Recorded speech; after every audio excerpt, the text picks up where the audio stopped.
price, bear any burden, make any sacrifice to realize those dreams. सरफरोशी की तमन्ना अब हमारे दिल में है, देखना है जोर कितना बाजुए बातल में है.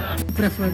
There is a case for introducing some disincentive for export of certain primary products where the same product can be easily exported in value-added form.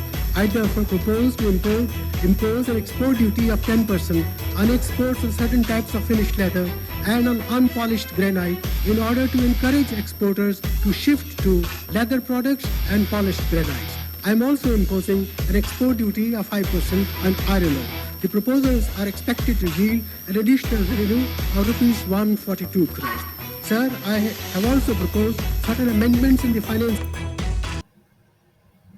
Dr. Manmohan Singh, who was the Prime Minister in 1991, managed to pull India back from the brink of bankruptcy. He is the chief architect of economic reforms, particularly the LPG, that liberalization, privatizations, and globalization policies in the 1990s, which transformed India's economic trajectory.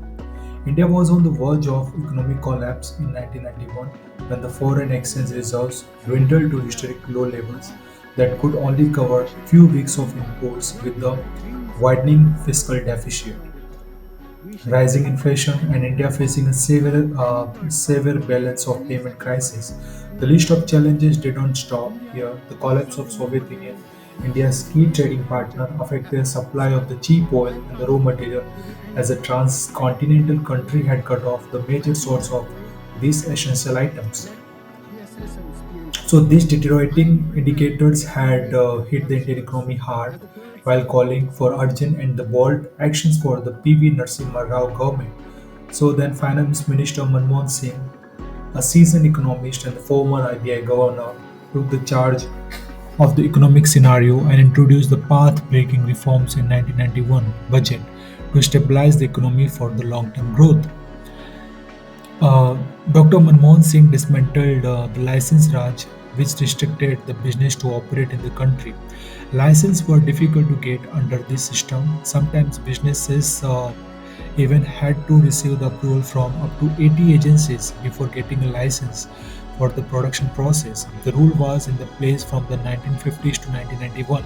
So during this period, the state had power to decide what to produce, in how much quantity, market price, and the capital used in the production. However, Dr. Singh introduced the economic reforms focused on liberalization, privatizations, and the globalizations, which opened the doors for the Indian economy to recover. So these transformed the country's economic structure from the centrally planned to market driven, allowing the foreign direct investment FDI of up to 51%. The end of license Raj not only pushed the Indian economy on the path of development and progress, but also led to the rise of entrepreneurs. So, what are the objectives of the economic reforms like liberalization, privatization, and globalizations? So, we'll understand what is liberalizations. Liberalizations in the economy means minimize the government's restrictions and the regulations in the economy and return for higher involvement of the private organizations. In short, liberalizations means the removal of restrictions in order to promote economic development. In case of India, liberalization, the reform ended the excessive regulatory framework known as a license permit Raj system. The new industry policy abolished industrial licensing for all projects bearing a select the few strategic industries, allowed the government to disinvest its shareholding in the public sector, and amend the monopolies and the restrictive trade practices act, that is called MRTP Act, that is allow the setting up, expansion, and merger of businesses without prior approval. These measures were followed up with the liberalization of the banking sectors and the capital markets. Uh, in line with the recommendations of the Narasimha Rao Committee report in 1991, the government proposed to cut down the SLR, which is called the statutory liquidity ratio, from 38% to 25% over a three-year period. The case reserve ratio from 25% to 10% over a period of 4 years. So, bank branch licensing policy and the setting of interest rates by lenders were also liberalized. So these measures ensured that the financial sector had the capacity to fund the economic expansion being initiated by the liberal industrial and the trade policy.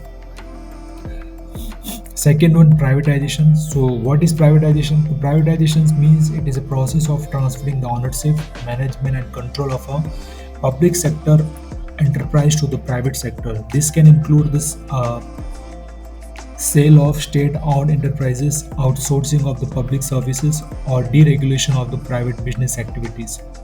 In case of India, it led to the transfer of business from the control of the state to the private sector.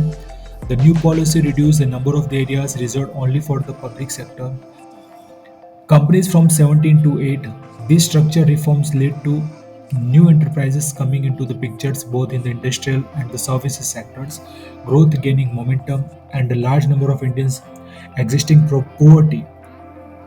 With these policy reforms, nearly 80% of the industry was taken out of the Industrial Licensing Framework, and the Monopolies and the Restrictive Trade Practices Act was repealed to eliminate the need of the prior approval of the capacity expansion by companies. And third one, globalization. What is globalization? Globalization is a process of the world's economic becoming more integrated through trade, capital flows, and the spread of technology. The main objective of the globalization was to integrate the Indian economy with the world economy by reducing the trade barriers and facilitating the free flow of the capital, technology, and the labor. The 1991 reform reduced the trade import duties automatic. The permission was allowed to be given for the foreign technology agreements in the high priority industries and disallowed the permission for hiring of foreign technicians and the foreign testing of indigenously developed technologies.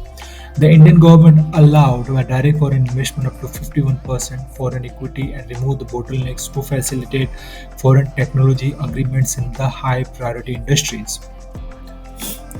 So we can say the Manmohan Singh's leadership transformed India into the global economic power and redefined the governance by balancing the welfare and the market reforms. He is credited as the architect of the modern India's economic policies and for navigating the India through the challenging times like the 1991 economic crisis.